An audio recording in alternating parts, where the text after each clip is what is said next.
नमस्कार, स्वदेश न्यूज की खास पेशकश अग्निपथ में आपका स्वागत है। मैं हूं आपके साथ ऋषभ राय। अग्निपथ में आज चर्चा करेंगे नई पारी जोरदार तैयारी की। प्रियंका गांधी ने कांग्रेस के रणनीतिक कदम के तहत दक्षिण के वायनाड से अपने चुनावी पदार्पण की औपचारिक घोषणा कर दी है। कांग्रेस नेता राहुल गांधी वायनाड सीट खाली करेंगे और इस सीट पर उनकी बहन और कांग्रेस नेता प्रियंका गांधी चुनाव लड़ेंगे।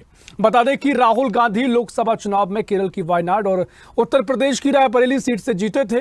नियम के मुताबिक उन्हें एक ही सीट छोड़नी है, लिहाजा उन्होंने रायबरेली सीट को अपने पास रखने का फैसला किया। और कांग्रेस अध्यक्ष मल्लिकार्जुन खड़गे ने प्रियंका गांधी के वायनाड से चुनाव लड़ने की जानकारी दी। राहुल गांधी ने कहा कि वे वायनाड सीट जरूर छोड़ रहे हैं, लेकिन वो वहां जाते रहेंगे और प्रियंका गांधी रायबरेली का साथ नहीं छोड़ेंगी। अब इस फैसले के बाद उन सारी अटकलों पर विराम लग गया है, जिसमें सवाल उठता था कि प्रियंका गांधी वाड्रा चुनाव लड़ेगी या नहीं। फैसले के बाद कांग्रेस नेता प्रियंका गांधी वाड्रा ने कहा, मैं बहुत खुश हूं कि मैं वायनाड के लोगों का प्रतिनिधित्व करने जा रही हूं। मैं वायनाड को राहुल गांधी की कमी महसूस नहीं होने दूंगी। उधर कांग्रेस सांसद राहुल गांधी द्वारा रायबरेली लोकसभा सीट बरकरार रखने और कांग्रेस महासचिव प्रियंका गांधी द्वारा वायनाड से उपचुनाव लड़ने पर बीजेपी नेता शहजाद पूनेवाला ने कहा कि कांग्रेस कोई पार्टी नहीं बल्कि एक पारिवारिक कंपनी है। ये आज सिद्ध हो गया है। राहुल गांधी इस बात को समझ गए हैं कि समाजवादी पार्टी के बल पर उत्तर प्रदेश की जो कुछ सीटों पर उन्हें जीत मिल गई, उन सीटों पर उपचुनाव करवाने से उनकी सीट पर खतरा आ सकता है। शहजाद पूनावाला ने कहा कि वायनाड की जनता के साथ ये बहुत बड़ा धोखा है। ये बात भी स्पष्ट हो गई है कि परिवार की राजनीतिक विरासत बेटे के हाथ में रहेगी। आपको बता दें कि प्रियंका गांधी ने लोकसभा चुनाव के दौरान कई राज्यों की कमान संभाली, तो वहीं उत्तर प्रदेश की चुनाव प्रभारी भी रही। प्रियंका इतने आक्रामक तरीके से पहली बार चुनावी मैदान में उतरी। अब अगर प्रियंका वायनाड से चुनाव जीतती हैं, तो सिर्फ गांधी परिवार का एक सदस्य संसद में नहीं बढ़ेगा, बल्कि उस कांग्रेस के लिए ताकत भी बढ़ेगी, जिनकी आवाज उठाने वाले कई मजबूत नेता पार्टी छोड़ चुके हैं। अब ये तो साफ हो गया है कि प्रियंका गांधी वायनाड से चुनाव लड़ने जा रही है। अब सवाल यह भी है कि प्रियंका गांधी ने उपचुनाव का रास्ता ही क्यों अपनाया। राहुल ने वायनाड सीट क्यों छोड़ी और वायनाड से प्रियंका के चुनाव लड़ने के फैसले के पीछे क्या वजह है। सवाल यह भी है कि क्या उत्तर से दक्षिण तक कांग्रेस की नई आखिर रणनीति क्या है। इसी पर चर्चा करेंगे। कुछ प्रतिक्रियाएं हैं, पहले वो सुन लेते हैं, उसके बाद चर्चा की शुरुआत होगी। बहुत खुश हूं मैं। I am very happy to be able to represent Wayanad and all I'll say is that I won't let them feel his absence. As he said, he'll come many times with me, but I will work as hard and I will try my best to make everybody happy and to be a good representative.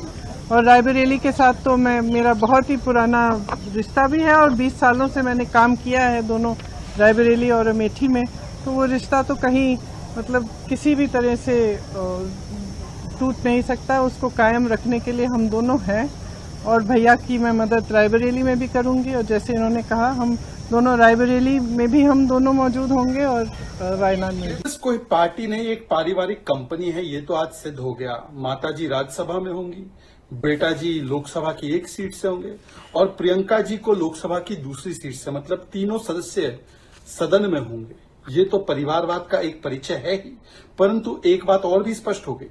Rahul Gandhi ji ये समझ गए हैं कि जो जीत तो इनको मिल गई है उत्तर प्रदेश में कुछ सीटों पर समाजवादी पार्टी के वोट के बल पर, अब वहां पर उपचुनाव कराने से उनकी सीट पर खतरा आ सकता है, क्योंकि वो जानते हैं कि वो वोट फिर से मिले ना मिले और वहां पर भारतीय जनता पार्टी तुरंत चुनाव के बाद फिर से मजबूत हो चुकी है। तो इसीलिए उत्तर प्रदेश में कोई रिस्क लेना नहीं है, तो बहना को केरला भेज दिया, वायनाड भेज दिया और वहां की सीट छोड़ दी। पर ये वायनाड की जनता के साथ कितना बड़ा धोखा है, सोचिए।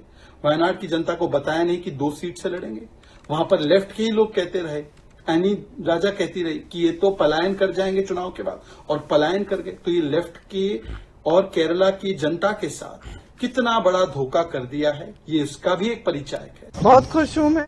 तो राहुल गांधी को 2 सीटों पर जीत हासिल हुई थी। अब उन्होंने फैसला किया है कि वो रायबरेली से सांसद रहेंगे और पिछली बार जो वायनाड से सांसद थे वो सीट छोड़ दी है और वहां से कांग्रेस नेत्री प्रियंका गांधी चुनाव लड़ेंगी। सवाल यह है कि प्रियंका गांधी ने उपचुनाव का रास्ता क्यों अपनाया है, राहुल ने रायबरेली सीट क्यों छोड़ी है, माफ कीजिए वायनाड क्यों छोड़ी है और वायनाड से प्रियंका के चुनाव लड़ने के फैसले के पीछे क्या वजह है। इसी पर हम चर्चा करेंगे। तमाम मेहमान हमारे साथ जुड़ गए हैं, आपका तारुफ उनसे करा देते हैं। भारतीय जनता पार्टी से शम्सी आजाद साहब हमारे साथ जुड़ गए हैं, बहुत स्वागत है आपका। साथ ही समाजवादी पार्टी से दारा सिंह यादव जुड़ गए, बहुत स्वागत है आपका। और कांग्रेस से नेत्री सिद्धि श्री हमारे साथ जुड़ गई, बहुत स्वागत है सिद्धि जी आपका।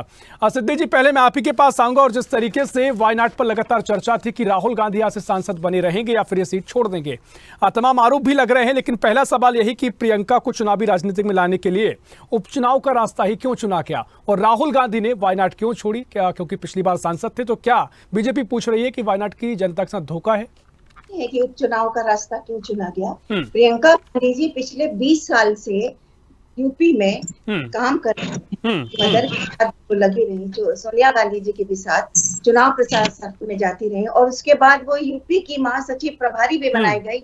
वहां पे वो उन्होंने बहुत काम किया है। उनके नेतृत्व क्षमता को देखते हुए वो हर जगह, चाहे तेलंगाना हो, कर्नाटक हो, हिमाचल में उन्होंने प्रचार प्रसार किया। लोग उन्हें जानने लगे, महिलाएं उनके साथ रहने लगी, मतलब बहुत ज्यादा अटैचमेंट हो गया। वो इस तरह की उनकी मिलनसार और इस प्रकार से उन्होंने काम किया है कि वो एक तरह से सबकी बहुत। सिद्धेश्वरी जी, महत्वपूर्ण बात आप कह रही हैं, उत्तर प्रदेश में बहुत काम किया है, लेकिन वायनाड उनको भेज दिया जा रहा है। तो वायनाड इसलिए भेजा जा रहा है, राहुल गांधी जी बरेली से लड़े, जो सीट खाली हुई है इसमें राहुल गांधी जी और हमारे राष्ट्रीय अध्यक्ष जी का जो वो हुआ है कि उन्होंने कहा है कि प्रियंका गांधी जी वायनाड भेजा जाए, इसलिए। लेकिन वायनाड की जनता ने पहले चुना, दूसरी बार चुना, तो बीजेपी पूछ रही है कि वायनाड की जनता के साथ धोखा कर रही है कांग्रेस? कोई धोखा नहीं कर रही है। पहले तो वायनाड में जब सांसद थे राहुल, इस प्रकार से वो मानने गए, लोगों का प्यार है इतना ज्यादा राहुल के साथ। और फिर राहुल गांधी जी जब रायबरेली से लड़े, तो रायबरेली की भी उनका पारिवारिक रिश्ता था रायबरेली से। तो पूरा लोग उन्होंने पहले सब लड़े हैं, सोनिया जी लड़ी हैं, इंदिरा जी लड़ी हैं, और बिल्कुल सिद्धि जी, देखिए आपके पुराने नेता हैं, पूर्व नेता हैं, और तमाम तरीके से अपनी बात रखते रहे आचार्य प्रमोद कृष्णम। वो कह रहे हैं कि कांग्रेस को हिंदुओं पर भरोसा नहीं है, इसलिए प्रियंका के वायनाड से चुनाव लड़वाया जा रहा है। उन्होंने कहा कि अगर रायबरेली से चुनाव लड़ते तो शायद उनको हिंदुओं पर भरोसा नहीं है कि यहाँ पर जीत मिलती नहीं मिलती, क्योंकि बीजेपी की हार हुई है, सिंपैथी वोट जागा है, तो कहीं ना कहीं यहाँ से आशंकाएं थी, इसलिए वायनाड भेजा जा रहा है। देखिए, श्रीमती इंदिरा गांधी जी भी लड़ी चिकमंगलुरु से 1978 में, उसके बाद सोनिया गांधी जी भी बिल्लारी से लड़ी सुषमा स्वराज जी के खिलाफ, तो वो अमेठी से भी वहां जीती थी और चिकमंगलुरु से भी जीती थी, तो उन्होंने अमेठी चूज किया। तो ऐसा नहीं, हमें साउथ में भी लोग का बहुत अच्छा साथ मिल रहा है, वो चाहते हैं।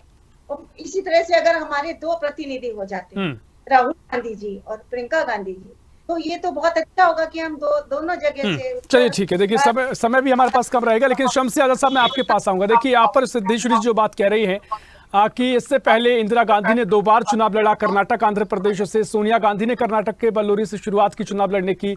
अब प्रियंका गांधी का डेब्यू भी हो रहा है। राहुल गांधी पहले से ही दक्षिण से वायनाड से सांसद हैं, तो क्या उसमें दिक्कत है? और दूसरी बात है कि लगातार सवाल आप उठाते आए थे कि प्रियंका गांधी कब चुनावी राजनीति की शुरुआत करेंगी, कर रही है, सवाल का खात्मा हुआ है।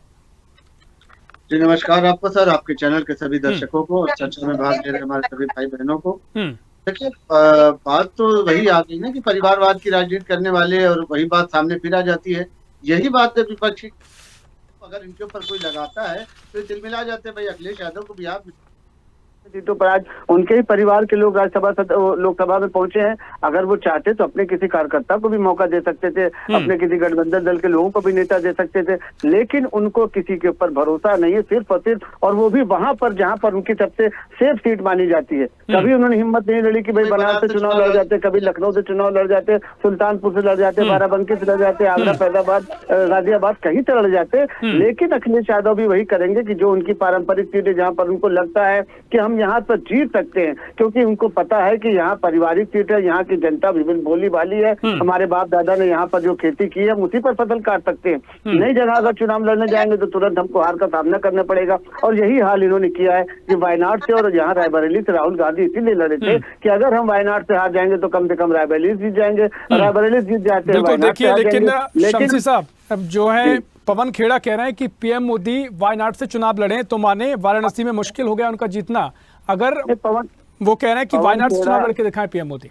पवन खेड़ा जी को ये बात बहुत पहले कहना चाहिए था ना। अब तो चुनाव हो चुका है, अब आने वाला चुनाव जो होगा 2029 में ये बात कहेंगे और उसके बाद चैलेंज करेंगे। भाई एक तो हम भी चैलेंज कर सकते हैं कि राहुल गांधी की हिम्मत हो तो बनारस से लड़े, प्रियंका गांधी की हिम्मत हो तो बनारस से लड़े, और इनकी हिम्मत हो तो गुजरात से लड़े, हमारे जो जीते हैं 8 लाख 9 लाख से और शिवराज सिंह चौहान वहां से लड़े। तो ये सब कहने वाली बातें, जो चुनाव हो चुका है अब उस पर जो चुनाव होने वाला है उस पर हम चर्चा करने के लिए बैठे हैं। तो इनको ये लगा, सबसे बड़ी बात भीतर की देखिए बात ये कि आपने देखा होगा कि लोकसभा चुनाव के पहले रॉबर्ट वाड्रा जो है बहुत ज्यादा सक्रिय हो गए थे, मंदिरों में दर्शन भी करना शुरू कर दिया था, अमेठी और रायबरेली का दौरा भी शुरू कर दिया था। तो राहुल गांधी और सोनिया गांधी को ये लगा कि कहीं ऐसा ना हो कि भाई हमारे जीजा और दामाद जो ये पार्टी पर अपना कब्जा दिखाए, तब इन्होंने आनंद फानंद में जो है तो फैसला लिया कि भाई रायबरेली से हम लड़ेंगे। और उसके बाद ये हुआ कि रॉबर्ट वाड्रा ने कहा कि हम अमेठी से लड़ना चाहते हैं, तो उन्होंने जो है तो वहां पर जाल बिछाया कि नहीं भाई किशोरी लाल जी बहुत पुराने हैं और जैसे है वैसे ये मैसेज जाएगा जनता के बीच में, एक कार्यकर्ता है हमारे जो है इनको जो है मौका दिया जाए। तो ये सारी चीजें हुई। अब ये हुआ कि भाई आप वहां से वायनाड से भी जीत गए, रायबरेली से भी जीत गए, तो हमको वायनाड से लड़ाया जाए। लेकिन फिर वही बात है कि दामाद के ऊपर भरोसा नहीं किया जा रहा है कि कहीं ये सब बहुत कूटनीतिक चाल है जो कांग्रेस के ही लोग बताते हैं, किस तरीके का वहां पर तालमेल देखने को मिला है। इस वजह से प्रियंका गांधी को उतारा गया कि प्रियंका फिर भी हमारी बेटी हमारी बहन है भाई, हमारे खिलाफ नहीं जाएंगी। और कहीं रॉबर्ट वाड्रा आ जाते तो ये हो जाएगा ना कि पार्टी को हाईजैक कहीं न कर ले। तो इस वजह से आनंद फानंद में उन्होंने प्रियंका गांधी को उतारा है कि मैसेज देने के लिए कि भाई हम महिलाओं को आगे बढ़ाना चाहते हैं। प्रियंका गांधी भी इससे पहले उत्तर प्रदेश के चुनाव में आई थी, आपने देखा था कि लड़की हूँ लड़ सकती हूँ, ये नारा वो नारा दुनिया भर का नारा दिया। उसके बाद यहाँ की जनता ने जैसे उनको नकारा, हार का मुंह दिखलाया, तो उसके बाद उत्तर प्रदेश से गए तो फिर लोकसभा चुनाव में दिखाई दी गई। तो ये चुनावी परजीवी है, इनको लगता है कि भाई हमको हमेशा सत्ता में रहना है, हमको जो हमेशा हुकूमत में रहना है। इसलिए जो है आप चाहते तो कांग्रेस के किसी कार्यकर्ता को वहां पर मौका दे सकते हैं, लेकिन नहीं, क्योंकि परिवारवाद और इनको जो है अपनी पार्टी बचाना है, बस सिर्फ और सिर्फ यही मकसद है। न इनको देश से लेना देना है, न देश की विचारधारा से लेना, न विकास से लेना है, सिर्फ और सिर्फ ये चाहते हैं कि सत्ता में हम बने रहें और वही काम ये कर रहे हैं। चलिए ठीक है, देखिए दारा सिंह जी मैं आपके पास आऊंगा, लेकिन उससे पहले सिद्धेश्वरी जी एक क्विक रिएक्शन आपका चाहूंगा। और जो बीजेपी कह रहे हैं कि परिवारवाद की राजनीति ये है और राहुल गांधी को कहीं ना कहीं प्रधानमंत्री के लिए आगे रेस में कांग्रेस चाहती है, इसलिए जो यूपी में अच्छा प्रदर्शन किया उसका श्रेय उनको देना चाहती है, इसलिए उनको रायबरेली से सांसद बने रहने दिया जा रहा है।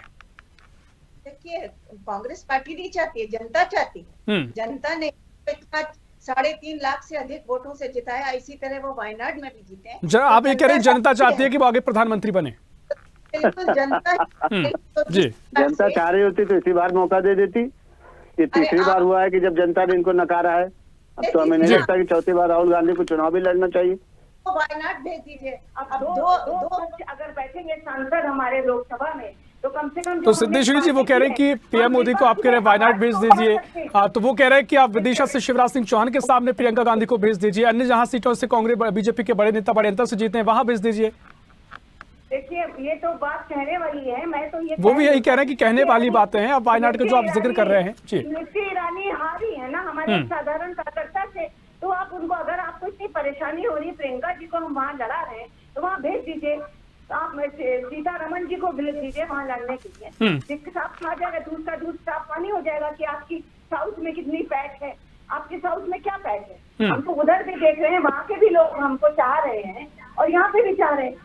जो चीज हम कहना चाह रहे हैं कि हमने जो मैनिफेस्टो में बोला था, अब हम विपक्ष में बैठ के, लोकसभा में बैठ के कम से कम जनता की आवाज तो उठा सकते हैं कि जिस प्रकार से आवाज दबाई गई, क्या दिया जनता को। अब बनारस में मोदी जी जा रहे हैं, वहाँ पूरी तरह गुजरातीकरण कर दिया गया। जो महिला पद वहाँ पे नाव चलाते थे उनको हटा करके यहाँ गुजरात से लोग जाके डाल दिए। आप क्या बात करते हैं, वहाँ लोगों के घर तोड़ दिए गए। मोदी जी बहुत कम मार्जिन से जीते हैं। अजय राय जी ने तो उनको 4 घंटे तक तो पानी पिला दिया था 4 जून को। तो जिस प्रकार से वो जीते हैं तो ठीक है, जीत गए, लेकिन जो उन्होंने हालत बनारस की है वो बनारस की जनता भूली नहीं है। वो तो बनारस की जनता हर समय यही कह रही थी कि बारी को हम नहीं बनाएंगे। अब वो बहुत प्रयास करने के बाद भी कांग्रेस पार्टी जो है हमारे ख्याल से भाजपा की आधी सीटें भी नहीं ला पाई है। भाजपा का बहुत बुरा काल था, भाजपा तीसरी बार लड़ रही थी। चलिए ठीक है, इस पर हम चर्चा करेंगे, इस पर एक आगे चर्चा होगी। थे। ठीक है, आपने अपनी बात रखी। सिद्धि जी, मैं दारा सिंह जी आपके पास आऊंगा। देखिए, कांग्रेस यहाँ पर कह रही है, सिद्धेश्वरी जी कह रहे हैं कि कांग्रेस ने और जो समाजवादी पार्टी ने उत्तर प्रदेश में अच्छा प्रदर्शन किया है, कहीं ना कहीं राहुल गांधी इसकी बड़ी वजह रहे हैं, इसलिए वो राहुल गांधी को रायबरेली से सांसद रखना चाहते हैं। वायनाड से पिछली बार भी जीते, इस बार भी जीते, तो उन्होंने वो सीट छोड़ दी है। हालांकि वो एक अलग बात है, बीजेपी आरोप लगा रही है। लेकिन अगर राहुल गांधी को कांग्रेस प्रधानमंत्री का उम्मीदवार देखती है, तो उत्तर प्रदेश में समाजवादी पार्टी से अखिलेश यादव भी कहीं ना कहीं चर्चाओं में रहे हैं सभा के कार्यकर्ताओं के जरिए कि वो प्रधानमंत्री बनना चाहते हैं। तो आगे क्या क्लेश बढ़ सकते हैं अगर इस तरह की स्थिति आगे रही तो? ये सबसे पहले तो आपको और आपके दर्शकों को नमस्कार जी। ये भारतीय जनता पार्टी के भी साथी बोल रहे थे कि विकास को लेकर, परिवार को लेकर, पहले मैं इस पे जवाब देना चाहता हूँ। जिनके परिवार बढ़ाने की क्षमता नहीं, वो बार बार परिवार पे ही आते हैं। और जो विकास की बात करते हैं, इनका विकास हुआ था किसानों पर थार चढ़ा देना, इनका विकास हुआ था हाथरस में मट्टी तेल से लड़की को जला देना, इनका विकास हुआ था कि थानाओं में जो फाइलें हैं उसमें जातिगत वालों लोगों को सुरक्षित रखना। इनका काम था कि जो बलात्कारियों से, जो बलात्कार के सजा काट रहे थे, उन बलात्कारियों को बाहर आने पर माला पहनाना। ये भारतीय जनता पार्टी पिछले 10 सालों से कर रही है। और जो ये विकास की बात कर रहे हैं, परिवार की बात कर रहे हैं, ये अभी कह रहे थे कि यहाँ से पर्चा दाखिल, अरे तो नरेंद्र मोदी जो गुजरात से खेबे गए हैं, जो एक जोकर हैं, वो क्यों नहीं यहाँ लखनऊ से पर्चा भर दिए थे? ये क्यों नहीं करना? ठीक है, मैं चाहूंगा दादाजी थोड़े उचित शब्दों का प्रयोग करें। नहीं कर रहे हैं, आप बता दीजिए कि आप ये जनता पार्टी के प्रवक्ता है,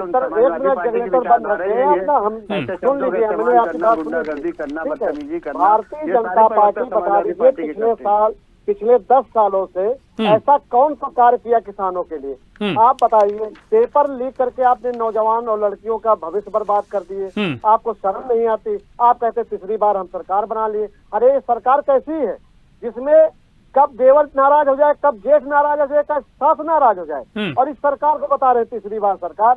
अरे तो भैया ये सरकार जब तुम बनाए थे, जब पहली बार जिस तरह से, चलिए देखिए, आरोप लगाते रहे, इस पर चर्चाएं लगातार हो रही हैं, लेकिन ये बताइए कि अखिलेश यादव अपने पिताजी का सपना साकार करेंगे? प्रधानमंत्री बनने की इच्छा तो है उनके अंदर। देखिए, समाजवादी पार्टी जिस सपने को जिस लेकर चलती है, वो सोचती है कि उत्तर प्रदेश से लेकर पूरे देश में लोग शिक्षित हो, विकास की गंगा बहे और जो फ्री इलाज हो। ये समाजवादी की सोच है। इन लोगों को सिर्फ सत्ता चाहिए, हमें चाहिए लोगों को रोजगार मिले, गरीबों को शिक्षा मिले, उनको मुफ्त इलाज मिले, ये हम लोग चाह रहे हैं। मगर भारतीय जनता पार्टी जो अंग्रेजों से माफी मांगी, इनको क्या पता है कि हमें करना क्या है? इनको आज तक ये नहीं पता है कि कौन सी कंपनी में कैसे काम कराया जाता है। इनको ये नहीं पता सड़क कहाँ पे बन रही है, उसमें कितना काल वो डाला जाता है। इनको ये नहीं पता है कि बजट कितने का पास होना चाहिए देश में। अरे इनके जो पिछले दलित के जो मंत्री सांसद बने हुए अपने गांव की नाली नहीं बनवा सकते हैं, और ये विकास की गंगा बहवाने चले हैं। सालों से सरकार यही चला रही है, इनको सारा जानकारी है सारे विषयों पर। भारत में भारतीय जनता पार्टी को मुंह तोड़ जवाब दिया है जनता ने, और ये तमाचा मारा है। चलिए ठीक है, आपने अपनी बात रखी, बहुत मुद्दे आपने गिनाए। ठीक है, मैं प्रतिक्रिया लेते हैं शमसी साहब। देखिए, जिस तरीके से वो कह रहे हैं, तमाम बातें हो सकती हैं, उनके अपने आरोप हो सकते हैं, लेकिन जो परिणाम उत्तर प्रदेश में आए हैं, अयोध्या हो यानी फैजाबाद हो, और जिस तरीके से और भी सीटें हैं, चित्रकूट हो या काशी के आसपास की तमाम सीटें हो, कहीं ना कहीं भारतीय जनता पार्टी को नुकसान तो उठाना पड़ा है, और कई मुद्दे इसकी वजह बताए गए हैं। प्रियंका गांधी और राहुल गांधी, अखिलेश यादव का गठबंधन का अच्छा प्रदर्शन भी इसकी वजह है। तो कहीं ना कहीं इनके आरोप में दम तो दिखाई देता है।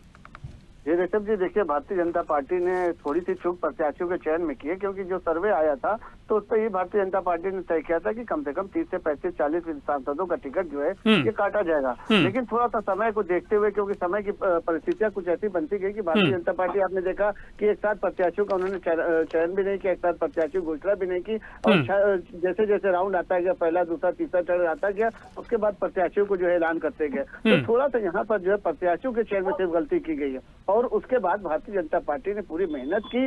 ये सिर्फ अहंकार की बात है कि आज क्षेत्र की पार्टियां समाजवादी सबसे ज्यादा भारतीय जनता पार्टी में बनने का साफ देख रही है। आप जो अयोध्या वाले प्रत्याशी हो तो वो संविधान बदल रहे थे, दोनों नेता में नहीं बताओगे क्या? चैनल के माध्यम से बात कहना चाहूंगा, दोनों अहंकार वाले नेता, चाहे राहुल गांधी हो चाहे संविधान अखिलेश बदलना यादव, चाहते दोनों थे। के बीच में आपने नहीं देखा होगा बताओगे कि अभी कि- घोसी का उपचुनाव जो हुआ तो उसमें आपने देखा होगा कि अखिलेश यादव एक सीट जीते थे, तो इतना उनका मन बढ़ गया था कि मध्य प्रदेश में सरकार बनाने चले गए थे कि 14 सीटों पर लड़ेंगे, 28 सीटों पर लड़ेंगे। लेकिन उसके बाद जब वहाँ हार का ठीकरा उनके सर पर फूटा तो उसके बाद होना तो ये चाहिए था कि 2014 के बाद से लगातार अखिलेश यादव जो हारते चले आए तो उनको तो अपने पास इस्तीफा दे देना चाहिए था। लेकिन इस्तीफा दे नहीं सकते भाई, क्योंकि परिवार की पार्टी है, किसी और के पर भरोसा कर नहीं सकते। कहने को तो ये बहुत है कि भाई ओबीसी हमारे साथ है, पीडीए। अरे भाई पीडीए है तो किसी अपने राष्ट्रीय अध्यक्ष जो है उसको पीडीए का बना दीजिए, भाई किसी अल्पसंख्यक को बना दीजिए, किसी दलित को बना दीजिए, किसी पिछड़े को बना दीजिए, तब हम जाने कि आप जो है पीडीए की बात करते हैं। ये सिर्फ जो है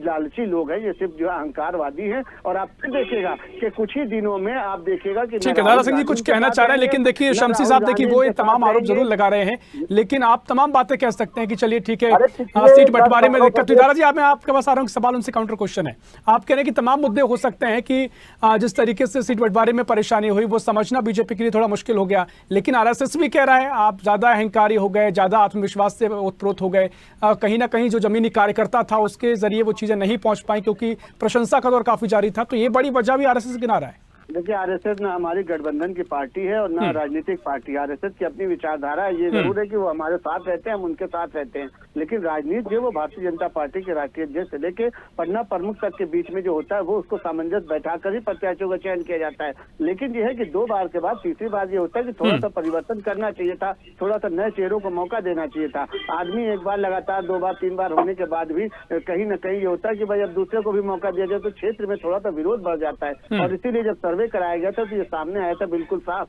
कि कम से कम 40 सांसदों का टिकट बदला जाएगा, नहीं तो उत्तर प्रदेश में परिस्थितियां बदल सकती है। लेकिन न जाने भीतर क्या मामला था कि वो ये तो शीर्ष नेता ही बता सकते हैं 3 प्रत्याशियों को दोबारा से क्यों मौका दिया गया, जिसकी वजह से भारतीय जनता पार्टी हारी। सिर्फ यही कारण है और दूसरा कोई कारण चलिए ठीक है, आप अपनी कमियां स्वीकार करें, इस पर हम और चर्चा आगे करेंगे। लेकिन दारा सिंह जी कुछ आप कहना चाह रहे थे, आप कहिए, उसके बाद मैं सिद्धू जी के पास जाऊंगा। देखिए उसी अयोध्या में भारतीय जनता पार्टी कभी गाना बजवाती थी कि हम राम को लाए हैं। अरे जो प्रभु श्री राम सबको लाए हैं, ये लोग उनको ला दिए, सबसे बड़ा इनका भ्रम था। दूसरा, अब जब अयोध्या हार चुके हैं तो अयोध्या की जो सम्मानित जनता है उनको ये लोग गाली दे रहे हैं, उनको ये बहिष्कार कर रहे हैं। तो आप बता दीजिए कब तक ही करते रहे? ये क्या किया, पहले गरीबों की आवाज बंद करा दी। किसी को अगर कोई भारतीय जनता पार्टी से सवाल कर लेता था या तो उसको नौकरी से हटवा दिया जाता था या उसके ऊपर फर्जी मुकदमे कर दिए जाते थे। पहला काम। दूसरा चीज ये, आज तक पिछले 10 सालों से किसी की नहीं सुनी, किसी की भी नहीं सुनते थे जो इसे बोलता था। और लेकिन दारा सिंह जी जब ये आप आरोप लगाते हैं तब ये भूल जाते हैं कि सरकार अभी एनडीए की बनी है, बहुमत कहीं ना कहीं एनडीए को मिला है, वो मोदी की छवि अभी बरकरार है, आपसे आपसे ध्वस्त नहीं कर पाए। सरकार बनी है तो हमने क्या बताया, सरकार को पहले ही बता चुका हूँ कि ये सरकार कब टूट जाए कब बिखर जाए किसी को पता नहीं। और ये कह रहे थे कि मोदी जी की गारंटी, आप बता दीजिए इसके पहले भी हम आपसे गठबंधन के दलों को लेकर साथ चले और इस बार भी हम साथ लेकर चलेंगे। आपका गठबंधन नहीं है कि आप ओम प्रकाश राजभर को न संभाल सके, जयंत चौधरी को न संभाल सके, ये आप करते हैं अपने गठबंधन दल के नेताओं के साथ, उनके साथ धोखा करते हैं, उनके साथ चालबाजी करते हैं, मक्कारी करते हैं। इस वजह से आपका गठबंधन टूट जाता है। हम पूरा 5 साल करेंगे, आप बेफिक्र रहें। 5 साल पूरे सरकार चलेगी, आप बेफिक्र रहें। भारतीय जनता पार्टी पहले झूठ बोलती थी, अब चोरी करने लगी। ये कितना बुरा वक्त भारतीय जनता पार्टी का आ गया।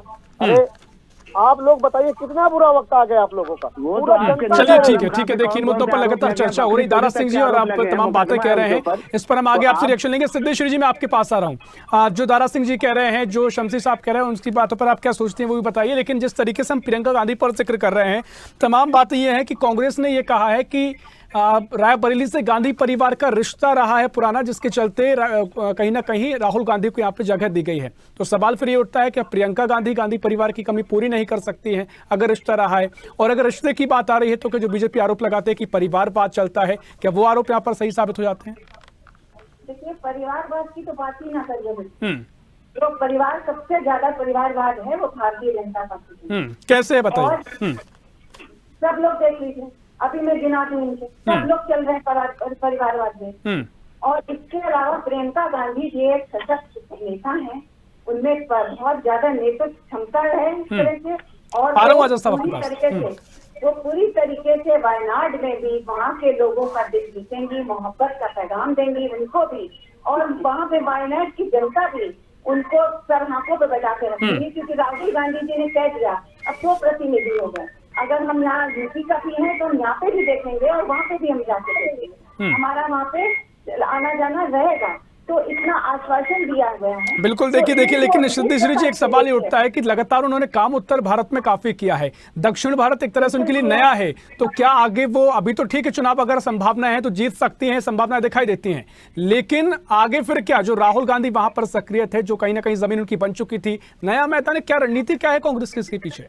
देखिए वहाँ पे जो भी समस्याएं होंगी साउथ में, वो अगर सांसद में आती है लोकसभा में, तो उसको विपक्ष के रूप में या सांसद के रूप में उसको पूरी तरीके से मुद्दे को उठा के उनकी समस्याओं को दूर कराएंगे। अब तो ये हमारे लिए बहुत अच्छा हो गया कि हमारे लोग वहाँ रहेंगे तो कम से कम देश में जो उनकी अराजकता हो रही है, जो आपने देखा नीट का जो धांधली हुई है, जिस प्रकार से इलेक्टोरल बॉन्ड में हुआ है, ये सब क्या था? आप बात करते हैं कि ये नहीं चलना चाहिए, वो नहीं चलना चाहिए। ठीक है, समय कम है। आजाद साहब, आपकी आखिरी प्रतिक्रिया। ये देखिए, अभी भारतीय जनता पार्टी पे आरोप लगा रहे थे दोनों लोग, सिद्धि जी भी और इन्होंने। मैं आपसे पूछना चाहता हूँ, आप तो पूरे देश पे निगाह रखते हैं, क्या भारतीय जनता पार्टी का कोई ऐसा प्रत्याशी बताइए कि पूरे भारत में भाई भाई चुनाव लड़े हो, पिता पुत्र चुनाव लड़े हो, पति पत्नी चुनाव लड़े हो एक साथ पार्टी से, कहीं ऐसा हो तो आप बताइए। लेकिन आप यहाँ देखेंगे तो अभी देखिए भाई बहन चुनाव लड़ रहे हैं। अभी इससे पहले आपने अखिलेश यादव को देखा कि पत्नी भी लड़ रही है, खुद भी लड़ रहे हैं, भाई भी लड़ रहे हैं, चाचा भी लड़ रहे हैं, तो परिवारवाद इसको कहते हैं। चलिए ठीक है, देखिए परिवारवाद पर भी लगातार आरोप लगते रहे, लेकिन समय हमें इतनी ही इजाजत देता है। मैं बहुत शुक्रिया करना चाहूंगा शमसी साहब आपका, दारा सिंह जी आपका और सिद्धेश्वरी जी आपका। तो लगातार कई सवाल हैं, लेकिन प्रियंका गांधी अब वायनाड से उपचुनाव लड़ेंगी और हो सकता है कि आगे सांसद भी बन जाए। लेकिन जिस तरीके से परिवारवाद के आरोप बीजेपी कांग्रेस पर लगा रही है, क्या उनमें दम दिखाई देता है, या फिर कहीं ना कहीं भारतीय जनता पार्टी को जो हार का सामना करना पड़ा उत्तर प्रदेश में कई सीटों पर, जो आरोप विपक्ष की उनमें दम दिखाई देता है। लेकिन फिलहाल आगे क्या तस्वीर नजर आएगी देखना महत्वपूर्ण होगा। फिलहाल के लिए इस खास पेशकश में इतना ही। देश प्रदेश की और भी खबरों के लिए देखते रहिए स्वदेश न्यूज, सबसे पहले देश।